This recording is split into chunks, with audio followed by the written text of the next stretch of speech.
Cryptic Cryptocurrency Creators cross-platform Cortana, and Neflix offers paid parental leave even to hourly employees.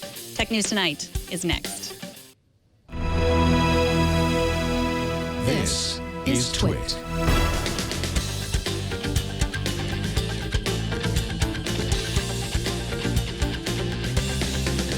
This is Tech News Tonight, episode 483 for Wednesday, December 9th, 2015. This episode is brought to you by Blue Apron. Blue Apron will send you all of the ingredients to cook fresh, delicious meals with simple step-by-step instructions right to your door. See what's on the menu this week and get your first 2 meals free by going to blueapron.com/twit. That's blueapron.com/twit. Welcome, I am Megan Maroney. Let's get to today's big tech news. Hey, Cortana. That is right. Microsoft's personal digital assistant, Cortana, is now available on iOS and Android. You will need a Microsoft account, which you have if you've ever had a Windows machine running Windows 8, a Hotmail account, OneDrive, or an Xbox. Sign in to allow Cortana to access your location, send notifications, and raise your firstborn child, and then you're good to go.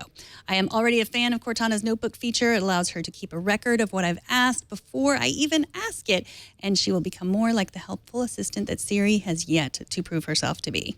And in other app news, the previously announced Google Play Music Family Plan is now live.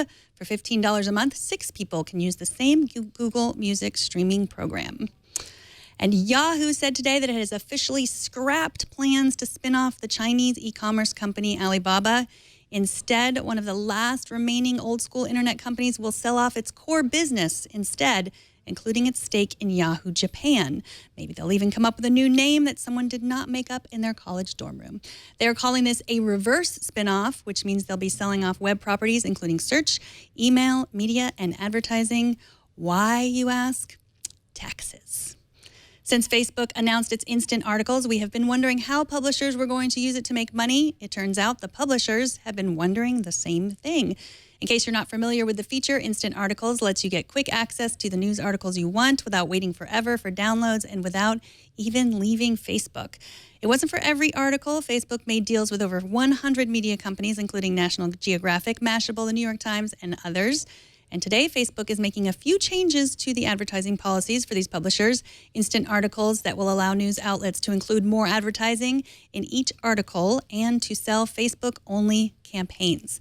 The Wall Street Journal reports that the tweaks are in response to feedback it gleaned from its partner publishers. Previously, publishers were only allowed to place 1 ad for every 500 words they published in an instant article. Now they can put an ad every 350 words. Apple is not getting into the live TV streaming business anytime soon. According to a comment from an executive at CBS, Apple has put live TV plans on hold, at least for the immediate future. In other words, Apple was the one who walked away from the negotiating table this time. With all the problems over streaming music, Apple is finding that dealing with the TV media companies is even worse. Bloomberg says Apple isn't giving up entirely on releasing a live TV service. The so-called skinny bundle has met with a lot of resistance. Hollywood does not want Apple to offer a streaming package of a dozen channels for $30 to $40. That's what I would like. Sources say the media companies want more money for their content. Netflix is adding hourly workers to its parental leave plan for moms and dads too, which means I will watch more Netflix in solidarity. Everyone deserves to have a parental leave policy that lets them take off as much time as Mark Zuckerberg, and they deserve to work in an environment where it's okay for moms and for dads to take that leave. But so often those plans are limited to highly skilled salaried workers of a certain income level, leaving those in hourly jobs with no leave at all. That was the case with the unlimited family leave plan that Netflix offered back in August. But now Wired says hourly employees will also get paid parental leave. Hourly employees in the Netflix DVD by mail division will get up to 12 weeks of paid leave. Customer service will get 14 weeks. And hourly streaming division employees will get 16 weeks. Coming up, did we find Bitcoin's creator, or have we all fallen for another elaborate hoax? But first, this episode is brought to you by Blue Apron. I love anything that comes in a kit with all the parts and the step-by-step instructions on how to put it all together. That's what Blue Apron is. But instead of a Lego Millennium Falcon, you have dinner that you can eat. For less than $10 per meal, Blue Apron delivers all the fresh ingredients you need to create home-cooked meals. Each meal can be prepared in 40 minutes or less. You can prepare meals like shrimp banh mi with pickled vegetables and beet salad, or caramelized Meyer lemon spaghetti with toasted garlic, breadcrumbs, and Parmesan cheese. Recipes are between 500 to 700 calories per portion. And right now, you can get your first 2 meals free just by going to blueapron.com/twit. Check out this week's menu and get your first 2 meals free by going to blueapron.com/twit. And we thank Blue Apron for their support of Tech News Tonight. Last night, we told you that Wired had probably unmasked the creator of Bitcoin, who goes by the pseudonym Satoshi Nakamoto. Wired and Gizmodo both had evidence pointing to an Australian eccentric named Craig S. Wright.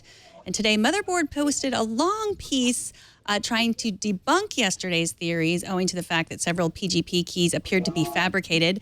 The PGP keys in question would have had to have been generated in 2009, but the technology used to generate them did not exist until 2011. Meanwhile, in Sydney, authorities were ransacking the home of Craig S. Wright, and our guest today broke that story. Byron Kay is the Sydney correspondent from Reuters. Welcome, Byron. Hi, thanks for having me. Well, thanks for coming on. We were just talking a little bit before the show. Wired said that Craig Wright lived in Australia, and tell us how you figured out where he lived. Okay, so I read the Wired story. I actually read the Gizmodo story first. I read it, and it said that Craig Stephen Wright, lived in Australia. And that he lived in Sydney. And so I wandered down to the electoral office where people's home addresses who are registered voters is stored, and anybody can go and publicly search this. And I did a search of his name and basically settled on a property which seemed to be in a suburb where I thought a man like Craig might live, and jumped in a cab, went out there, and with hopes of knocking on the door and saying hello and asking him if it was really him, if he was the inventor of Bitcoin, and how it felt to be unmasked. And what happened was I pulled out of the cab, and there were four men standing there in his driveway who asked me if I was Craig Wright. And I said, no, are you Craig Wright? And they said, no, we're the Australian Federal Police. And I said, what are you doing here? And they wouldn't tell me what they were doing here. And they just said, stand back, please, sir. And meanwhile, there was a locksmith with a big locksmith truck parked in the driveway. And the locksmith called out, we're in. And all the cops ran over to the front door. And I tried to follow them, and then got a very firm hand, sort of almost up to my chest, saying, back off, you can't come in here now. And, I said, that's fine. I'll stay in the driveway on the footpath, where I remained for the rest of the afternoon, sort of watching for things to happen. And there you go. I spoke to a couple of neighbours who confirmed that this was the home of Craig Wright. Doesn't own the property. He's a renter. But there you go.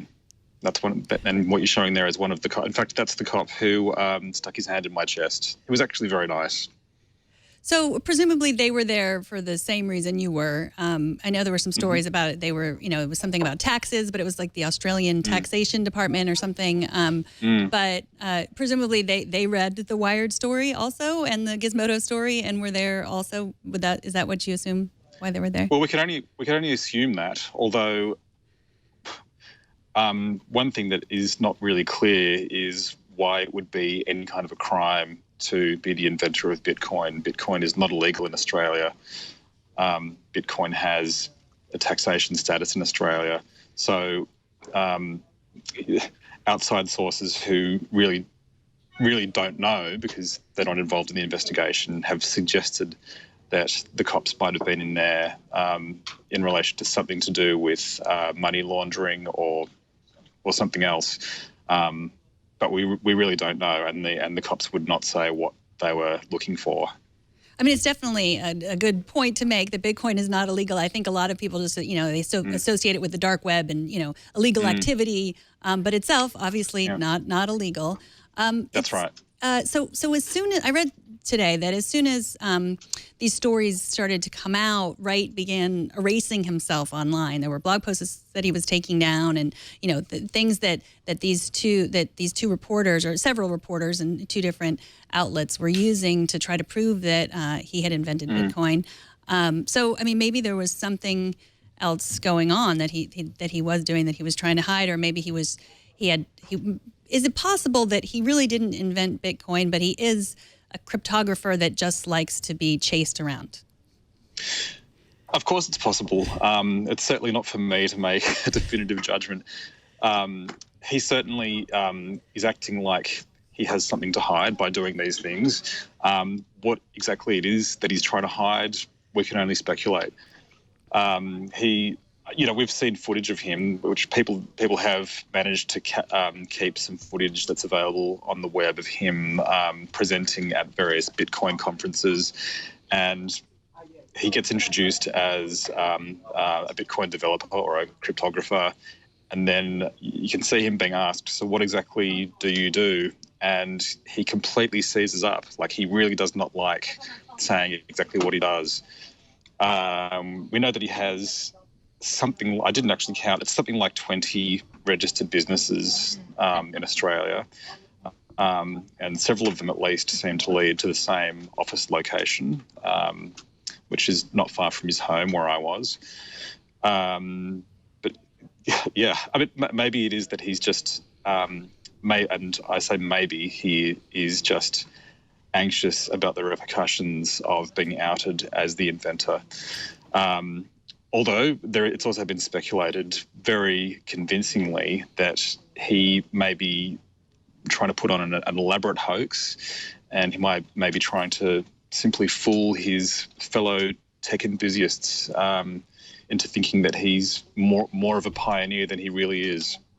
Well, what do you think about this motherboard piece today that said that the PGP keys might have been fabricated? They sort of showed how easy it is to fabricate a PGP key and say that it was created in a time when it wasn't. What do you think about this piece? Do you think it leads to someone else as being the creator of Bitcoin?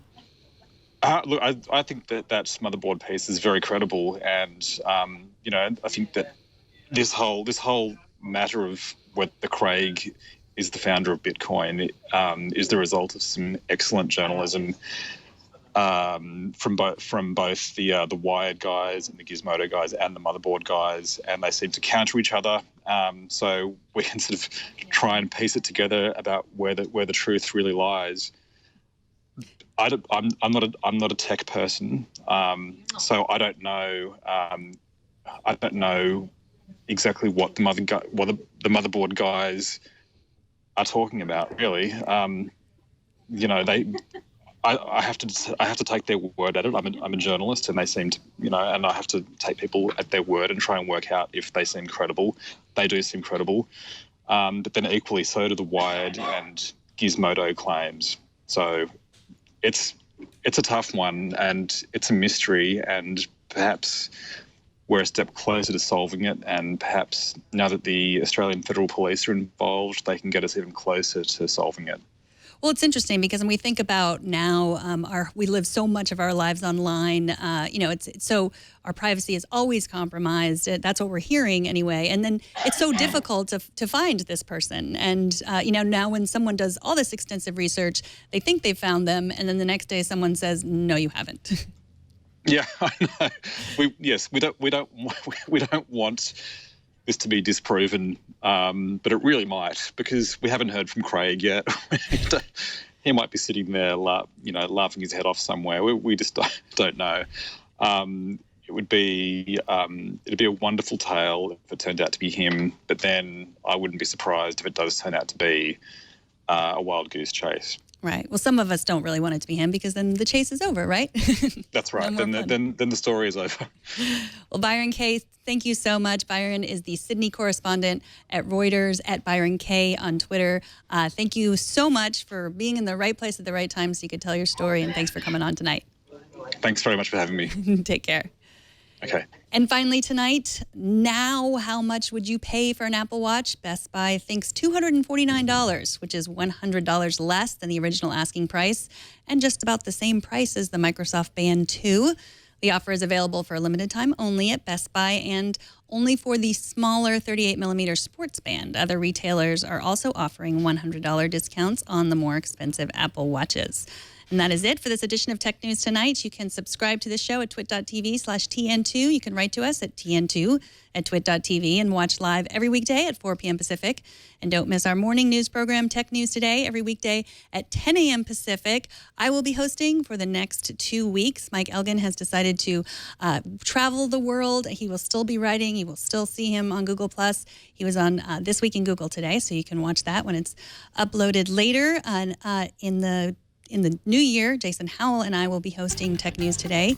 And if you have any suggestions for us, you can email me. I am megan@twit.tv and give me your suggestions. I am Megan Maroney. Thanks for watching. Bandwidth for Tech News Tonight is brought to you by Cashfly.com.